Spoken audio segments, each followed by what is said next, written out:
The city streets were nearly empty, bathed in the glow of flickering neon lights as I navigated my battered old taxi through the deserted roads. The meter ticked, though I barely paid attention. Tonight had been slow, and my stomach growled in protest. I was about to call a night when I saw her, a young woman standing alone on the sidewalk, hugging herself against the cold. She looked over her shoulder, her expression tense, like she was afraid of something.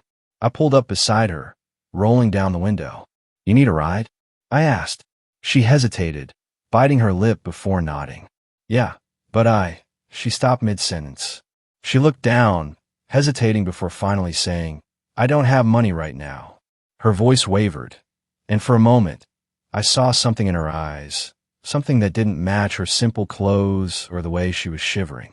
Most cab drivers would have driven away, but something about the way she stood there, like she had nowhere else to go, made me pause. "Get in," I said. Her eyes widened. "I'll pay you later, I promise." Don't worry about it," I interrupted. "You look like you need a break." She hesitated again before sliding into the back seat. As I drove, I could see her through the rearview mirror, staring out the window, her expression unreadable. Something told me this girl wasn't just a regular late-night passenger. But I didn't ask questions. Silence stretched between us for a few moments before she finally spoke. "Why did you pick me up?" she asked, her voice soft. I shrugged. "Because you looked like you needed it." She exhaled slowly. "Most people don't do things for free." "Yeah, well," I said with a small chuckle, "I'm not most people."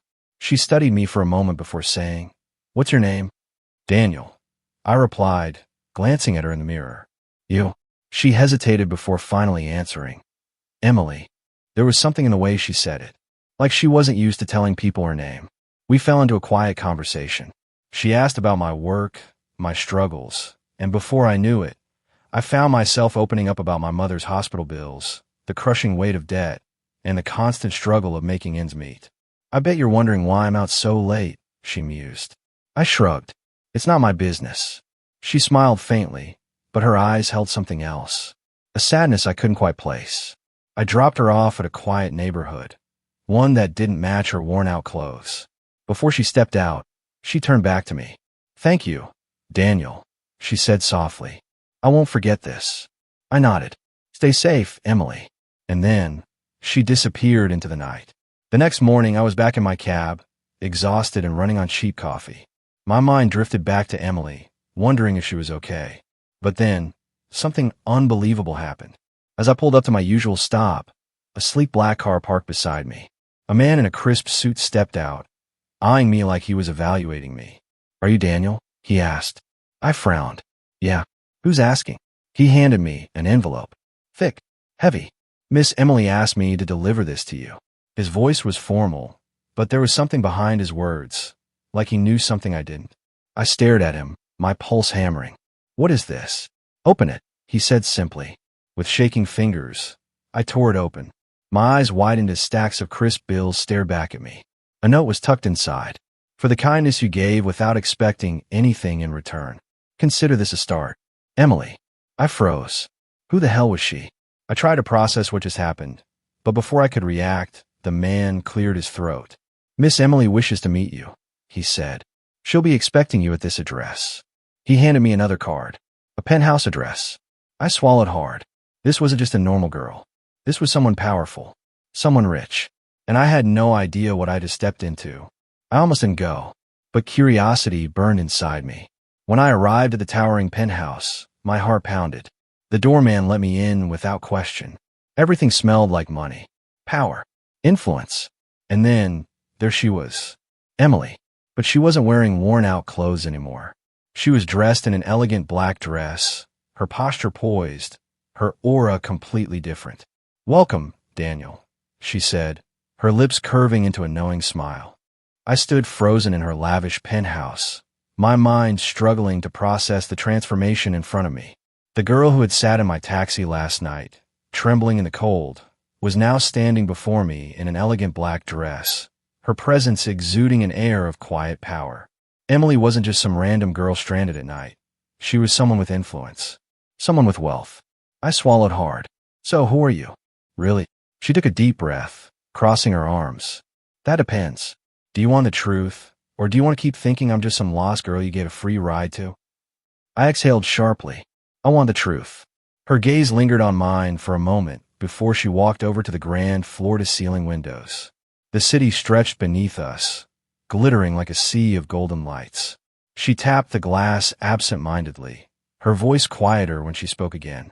My name is Emily Hastings. She turned back to me. My family owns Hastings International. I nearly choked on air. Hastings International. A name so big, even a broke taxi driver like me had heard of it.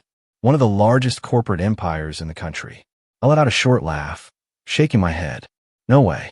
There's no way. She smirked. Believe it or not, it's the truth. I couldn't wrap my head around it. So, why were you out there last night? Alone? With no money? Her smirk faded. A shadow passed over her face. Because I needed to see something for myself. What? She hesitated, then walked over to the bar, pouring herself a drink. People treat me differently when they know who I am. They act nice, but only because they want something from me. I had to know if there were still people in this world who helped without expecting a reward. I stared at her, realization sinking in. She had been testing me. So you were what? Running an experiment? I asked, a bitter edge creeping into my voice. She winced. Not exactly. I really didn't need a ride. I really was lost. But when you didn't hesitate to help me, I realized I'd found something rare. I scoffed, running a hand down my face. And what? You just decided to throw money at me because I gave you a free ride. Her eyes flashed. No, I decided to change your life. I let out a humorless laugh. Change my life. You don't even know me. She took a sip of her drink, her gaze steady. But I know what you are. I frowned. And what's that? A good man. I flinched, because the way she said it, so simply, so certainly, it hurt. When was the last time someone had looked at me and seen something good? Emily set her glass down. I want to offer you a job. I narrow my eyes. What kind of job? She smiled slightly. That depends on what you want. She gestured to the luxurious penthouse around her. I can give you anything, money, a better car, a way out of the debt you're drowning in. I stiffened. How the hell did she know about that? I did my research, she admitted. It wasn't hard to find out that you're working yourself into the ground to keep your mother's medical bills paid. My hands clenched into fists. I hated that she knew, that she saw me so clearly. She took a step closer. You helped me when I had nothing. Let me do the same for you. I shook my head. No. Her eyes widened slightly. No. I exhaled, turning away. I didn't want charity. I didn't want to be a damn pity case. But Emily wasn't the type to take no for an answer. Why? She demanded. I turned back, frustration bubbling up. Because I don't need your money. She crossed her arms. But you do need a way out. I clenched my jaw. She wasn't wrong. But accepting her help, it felt like giving up. Like admitting I was a failure. Emily studied me for a long moment, then sighed. Fine. No money. No gifts. But how about a deal? I narrowed my eyes. What kind of deal? Her lips curved. Work for me. I blinked. Work for her. You're hardworking, she said. Smart. You handled me last night better than most of the men in my company handle their own jobs. She raised an eyebrow. And I could use someone I actually trust. I hesitated. It was tempting. Too tempting. But it was her world, not mine. I was about to refuse again when something shifted in her expression. I need someone who won't betray me, Daniel. Her voice was softer now, more vulnerable. And I think that's you. That's when I realized this wasn't just about me. Emily needed me too. And maybe, just maybe, we could help each other. I exhaled, rubbing the back of my neck. What exactly would I be doing? She smiled. Stick around and find out. And just like that, I found myself agreeing to a job that would change my life forever. I wasn't sure what I'd signed up for. The next morning, a sleek black car picked me up. I was wearing the best clothes I had, a decent button-up and my cleanest jeans.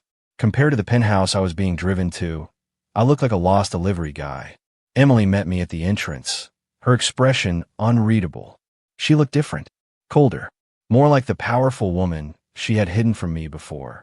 You're late, she said. I frowned. The driver showed up at. She smirked. Relax, Daniel. Just wanted to see if you'd panic. I let out a slow breath, shaking my head. Funny. Her expression turned serious. I wasn't joking about needing you. The people in that room. She gestured toward the massive glass doors ahead. They'd eat me alive if I let them. I studied her, realizing that underneath all her confidence, there was something else, something vulnerable. What am I supposed to do in there? I asked. She tilted her head. Be yourself. I scoffed. You're throwing a broke taxi driver into a boardroom full of rich, bloodthirsty suits, and you want me to be myself. Her lips twitched. Pretty much. I sighed, adjusting my shirt. Yeah, this is gonna go great. Emily pushed open the doors, and we walked into hell. The boardroom was massive, sleek, and oppressive. The moment I stepped inside, the conversation died. At the far end of the table, a man in a navy suit adjusted his tie, his sharp blue eyes cutting through me. He wasn't old, maybe in his late 40s, but there was something about him that sent a chill down my spine. Emily leaned in. That's Thomas Grayson. Think of him as a snake in human skin. Grayson smiled, but it didn't reach his eyes. Ah, Miss Hastings. And your guest. Emily's voice was smooth, unreadable. This is Daniel. He'll be working closely with me. Grayson raised an eyebrow. Interesting. And what exactly are his qualifications? I opened my mouth, but Emily spoke first. Loyalty. The tension in the room thickened. The other board members exchanged glances. Grayson chuckled. Loyalty is a fine thing, Miss Hastings. But business is war. I hope your driver understands that. I clenched my jaw. So he knew. Emily's smile didn't waver. Daniel is more than qualified for what I need. Shall we begin? The meeting started, and I quickly realized this wasn't about making money. It was about survival. The moment Emily started speaking, Grayson cut her off. I'm afraid the shareholders have some concerns. Emily leaned back, unfazed. Do they? Grayson smirked. Your father left you in charge of this company, but many of us wonder if that was a mistake. You disappear for weeks.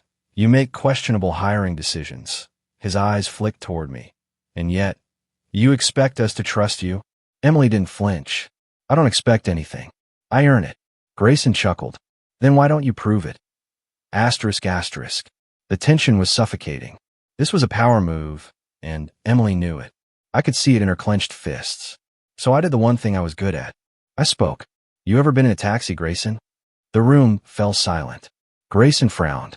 Excuse me. I leaned forward. I asked if you've ever been in a taxi. He scoffed. What does that have to do with anything? I shrugged. Because when you drive a cab, you learn how to read people. You learn when someone is lying. You learn when someone is hiding something. Grayson narrowed his eyes. And I can see you're scared. His jaw tightened. I hit a nerve. I turned to the rest of the room. You all think Emily is weak because she wasn't raised in backroom deals and corporate takeovers. But here's what you're missing. She sees people for who they really are. And that makes her more dangerous than any of you. A murmur ran through the boardroom. Emily looked at me, her expression unreadable. Grayson chuckled, but it was forced. That's a nice speech. But speeches don't run companies. No, I said, but people do. And Emily is the only one here who gives a damn about more than a bottom line. The room fell into an uncomfortable silence. Emily stood. Meeting adjourned. And just like that, she walked out, leaving Grayson fuming. I followed, heart pounding. The moment the door shut behind us, she turned to me. You just put a target on your back. I swallowed. Well, at least I didn't do it alone. She stared at me for a long moment. Then she did something I never expected. She laughed. Emily wasn't lying. Grayson didn't forget what I did in that meeting. Over the next few weeks, things got worse. Anonymous threats, sudden errors in my financial records. A message left on my cab's windshield. Walk away while you can. But I didn't walk away. I had nothing to lose. And for the first time in my life, I had something worth fighting for. Emily. Not just because she helped me, because she was fighting too. And I refused to let her do it alone. The tension in the air had been thick for weeks. I knew that if we were going to take down Grayson, we had to be smart. The man wasn't just powerful. He was ruthless. Emily sat across from me in her office, her fingers tapping rhythmically against the desk. Her usually calm demeanor was showing cracks, and I could see the exhaustion in her eyes. He's planning something, she muttered. I can feel it. I leaned forward. Then we hit him first. She looked at me, something flickering behind her eyes. Hope. I pulled out a small USB drive and placed it on the desk. I've been digging. Emily picked it up hesitantly. What is this? I smirked. Proof that Grayson's been robbing this company blind. Her eyes widened. I managed to get access to financial records through an old contact of mine. Turns out, Grayson's been funneling money into offshore accounts. Millions. And he's been using fake shell companies to cover his tracks. Emily's jaw tightened. That son of a... I raised a hand, stopping her. There's more. I pulled out my phone and played an audio recording. Grayson's voice came through, cold and confident. Hastings is weak. She won't last. When she falls, I'll make sure the board backs me. Emily's grip tightened around the USB drive. This is it. This is the proof we need. I nodded. It's enough to ruin him. She took a shaky breath.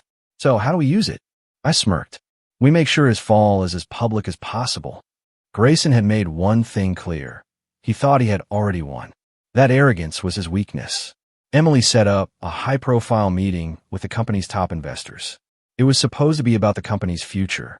Instead, it would be the scene of Grayson's downfall. We prepared meticulously. I coached Emily on how to handle the confrontation. I knew that Grayson would try to intimidate her, gaslight her, make her feel small. But this time, she was ready. The night before the meeting, Emily hesitated outside the office. What if this backfires? I looked at her, steady. Then we go down swinging. A small, tired smile appeared on her lips. I'm glad you're here, Daniel. The conference room was filled with the most powerful people in the company. The air crackled with anticipation.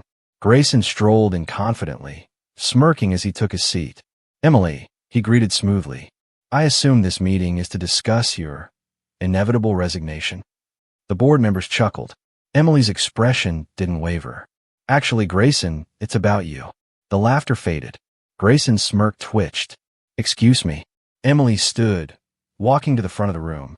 For the past few months, I've been looking into some irregularities in the company's finances. I pressed play on the screen behind her. The evidence lit up. Bank transactions, fake accounts, audio recordings. Grayson's face paled. This, Emily continued, is proof that Thomas Grayson has been embezzling millions from this company. A murmur of shock rippled through the room. Grayson stood abruptly. This is ridiculous. Emily's voice didn't waver. Is it? Because we also have this. She gestured to me, and I handed her a printed copy of The Real Killer, Grayson's personal email chains detailing his fraud. Someone gasped. One of the investors, an older man with silver hair, narrowed his eyes. Grayson, explain yourself. Grayson was sweating now. This is fake. A desperate attempt from a girl who can't handle the job. The board members weren't buying it. Emily folded her arms. Then you wouldn't mind if we forwarded this to the authorities. Silence. Grayson's jaw clenched, and for the first time, he looked afraid. The moment was surreal. The same man who had spent months belittling Emily, threatening me, acting untouchable, was now sinking. The silver-haired investor spoke first. Mr. Grayson, I suggest you step down immediately before legal action is taken. Another board member nodded. Effective today. Grayson looked around, but there was no one left to defend him. Emily tilted her head. I hope your offshore accounts have enough for a good lawyer. Grayson's face darkened, but he knew he was beaten. Without another word, he grabbed his briefcase and stormed out of the room. The moment the doors closed, a heavy silence settled. Then, one by one, the investors turned to Emily. Miss Hastings, the silver-haired investor said, it seems we misjudged you. Emily exhaled, and for the first time in a long time, I saw relief in her eyes. That night, we sat in her penthouse, drinking whiskey. Emily looked at me. You saved my company today. I shook my head. You saved it. I just helped.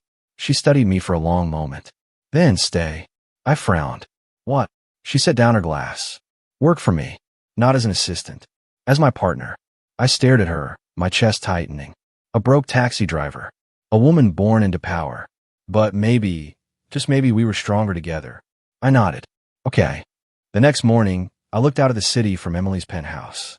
I had spent my whole life surviving, hustling, scraping by. Now, I had something real, a purpose, a future. Emily walked up beside me, sipping her coffee. What's next? I asked. She smirked.